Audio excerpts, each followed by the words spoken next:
दोस्तों, एक लड़का सऊदी अरब में रहता है और वो एक लड़की से यहाँ पे बात करता है। लड़की भी उस लड़के से लगातार बात करती रहती है, लेकिन लड़के को ये बात नहीं मालूम होता है कि ये लड़की यहाँ पे किसी और से भी बातें करती है, उसी के साथ में रहती है। वो लड़का 2 साल पहले इस लड़की से मिला था, लेकिन सऊदी अरब जाने के बाद उसे ये बात नहीं पता था कि वो लड़की किसी और की रखैल है। वो लड़की लगातार वसीम से बातें करती रहती थी। वसीम को जब आना हुआ उस लड़की से बताया। लड़की ने कहा, हमारे घर सीधे आइए, आपको अपने घर नहीं जाना है, हमें आपकी बहुत याद आ रही है। इससे पहले उसने वीडियो कॉलिंग करके वसीम को सारा अपना जिस्म और बहुत कुछ, दोनों ने एक दूसरे को शर्मगाह किया। इसके बाद में जब वसीम को आना हुआ, दिमाग में वसीम के यही बातें गूंज रही थी दोस्तों कि हमें जाके और रांची एयरपोर्ट पे जब उतरना है तो वहाँ से सीधे हमें भागलपुर के लिए जाना है।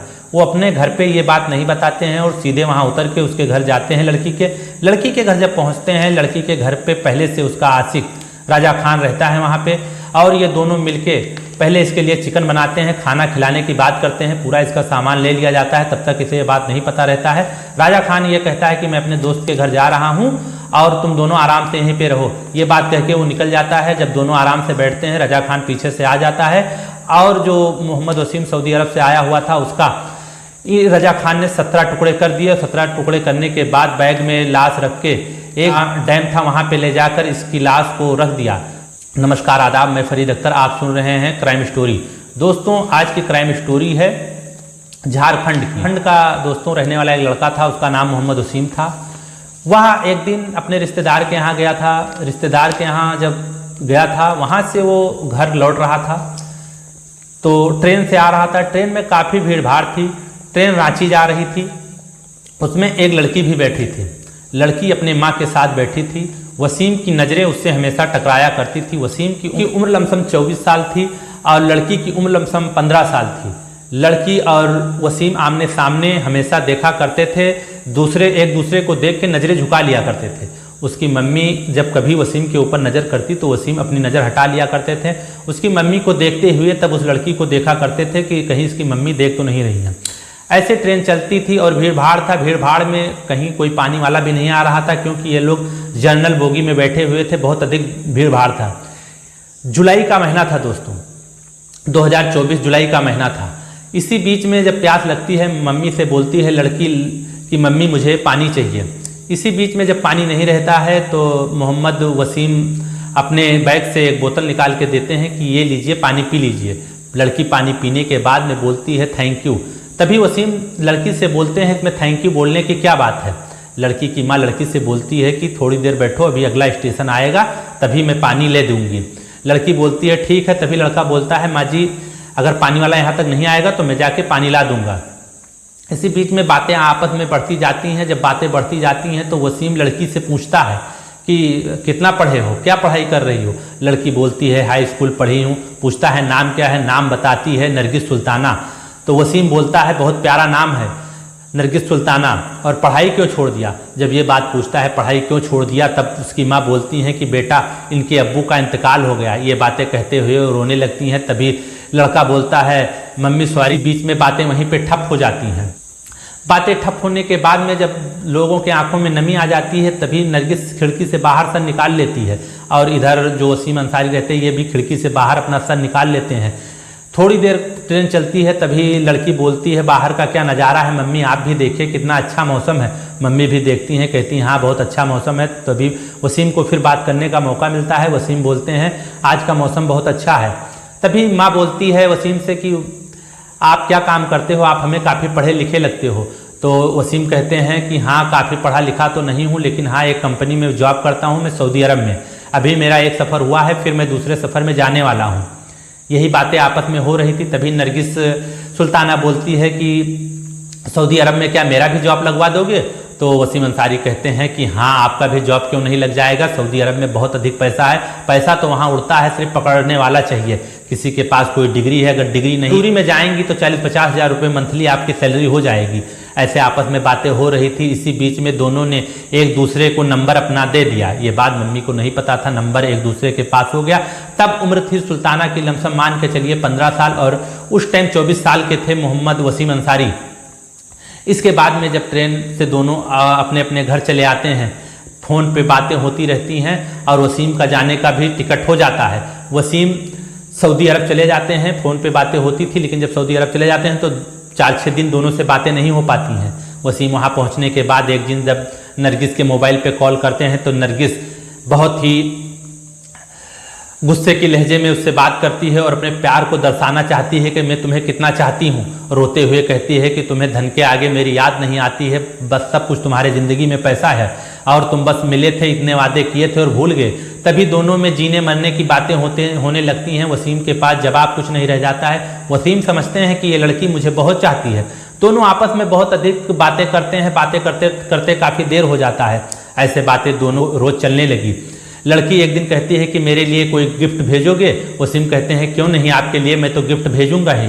आप ही तो मेरी दिलो जान हो, आप ही तो मेरी सब कुछ हो, तुम ही तो मेरी दुनिया हो। लेकिन क्या करें, दौलत के लिए यहाँ आए हैं, तुम्हारे बगैर मेरा मन नहीं लगता है, दिमाग में 24 घंटा तुम्हारी बातें मेरे घूमा करती हैं। ये सारी बातें होती हैं। उसके बाद में एक बहुत अच्छा गिफ्ट लेकर वहाँ से ये लगाते हैं वसीम, और कोरियर के द्वारा इसके घर आ जाता है। लड़की के घर गिफ्ट आता है। लड़की एक बॉयफ्रेंड उसका जो रजा खान रहता है उसके साथ में रहती है रिलेशनशिप में। लड़की अपने घर से चली जाती है, उसी के यहाँ रहती है, क्योंकि माँ को जब ये बात पता चलती है कि ये रजा खान से रिलेशनशिप में है, तो एक जो रजा खान आदमी था वो 20 साल का लड़का था और ये वही उस टाइम 16 साल की होगी। दोनों एक दूसरे को बहुत चाहते थे। वो उसके साथ चली गई, लेकिन जो वसीम था, वसीम अंसारी, जो सऊदी अरब में रहता था, एक कंपनी में जॉब करता था, उससे सिर्फ ये पैसा ठूसने के लिए बातें किया करती थी। एक दिन बोली कि मेरे लिए एक अच्छा सा मोबाइल फ़ोन दे दो। कौन सा फ़ोन दिलाओगे बताइए? तो उन्होंने कहा कि जो बताइए वो दिला दें। इसने बहुत बड़ा डिमांड कर दिया। इसने कहा मुझे आईफोन दिला दो। वसीम बोले नहीं, आईफोन अभी नहीं दिला पाएंगे, लेकिन कोई सस्ता मद्दा फ़ोन बताइए। ये होते करते एक 12,000 की रियलमी मोबाइल वसीम दिला देते हैं। इसके बाद में दोनों की वीडियो कॉलिंग तो बातें होती थी, मोबाइल भी दिला देते हैं और आए दिन खर्चा भी वसीम देते हैं।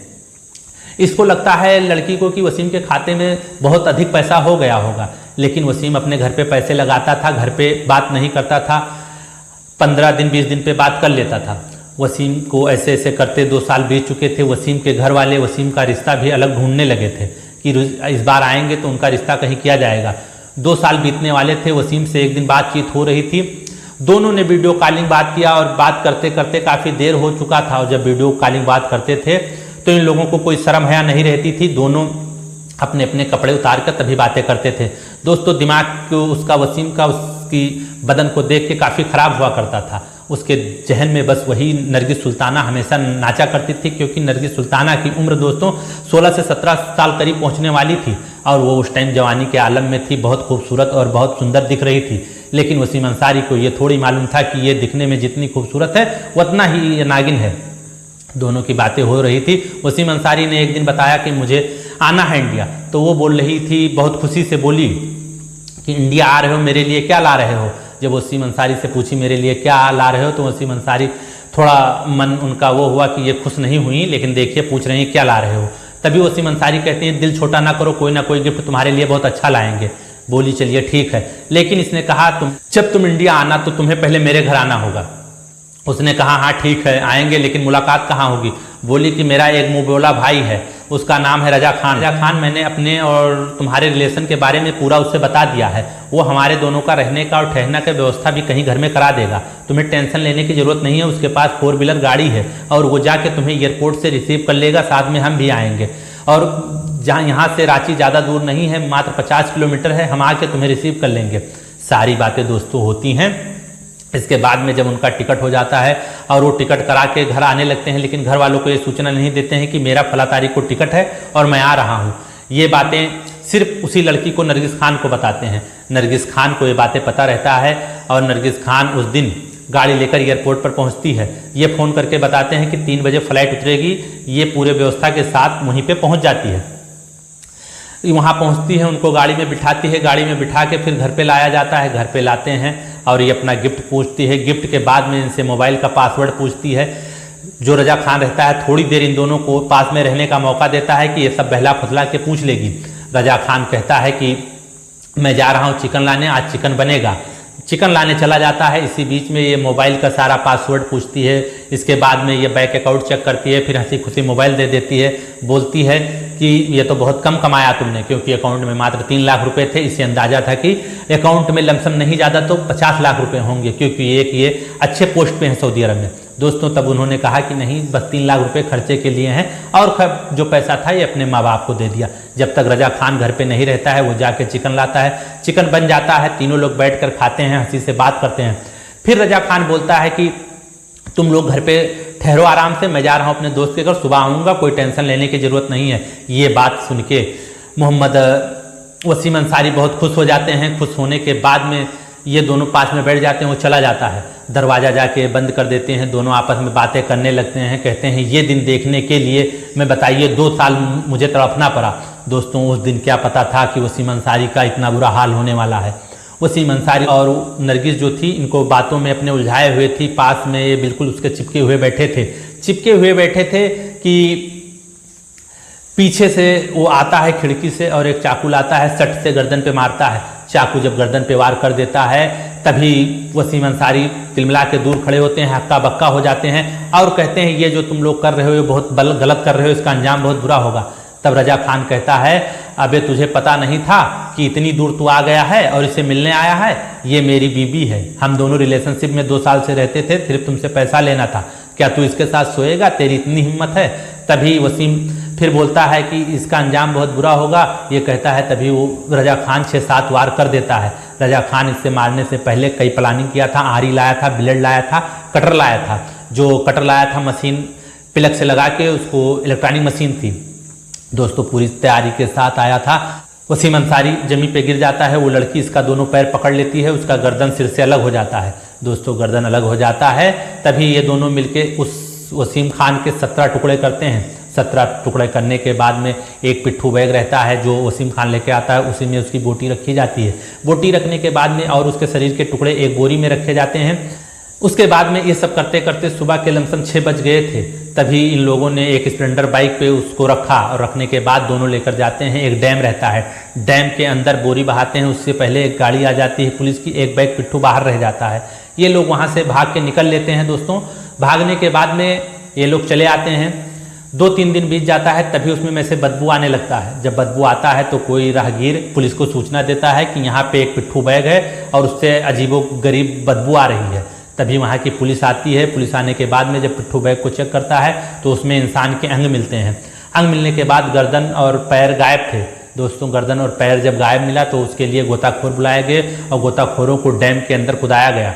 डैम के अंदर जब गोताखोरों को कुदाया गया, बड़ी कड़ी मशक्कत के साथ डैम से बोरी एक मिलती है। बोरी में उसके कागजात रहते हैं और गर्दन रहता है, हाथ पैर रहते हैं दोस्तों।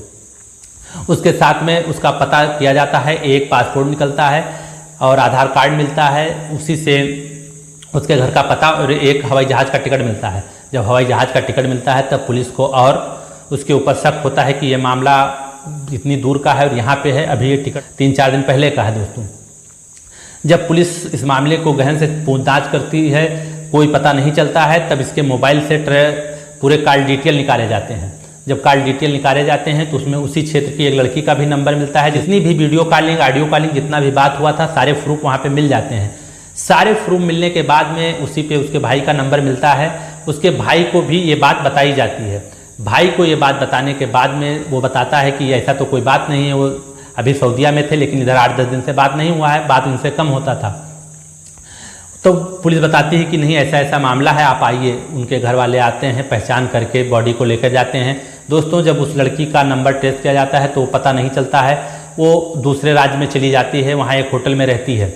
वहीं से पुलिस जाके उसको पकड़ के लाती है। पकड़ के जब लाती है तब उससे पूछताछ गहन से होती है। तो सारी बातें उसने पुलिस के सामने पहले आनाकानी किया, उसके बाद में अच्छे से सारी बातें उसने बता दिया। उसने बताया कि जब मैंने मोबाइल इनका पासवर्ड पूछ लिया था, मोबाइल से कुछ ही पैसे ट्रांसफ़र हो पाए थे और सारे पैसे नहीं ट्रांसफ़र हो पाए थे दोस्तों।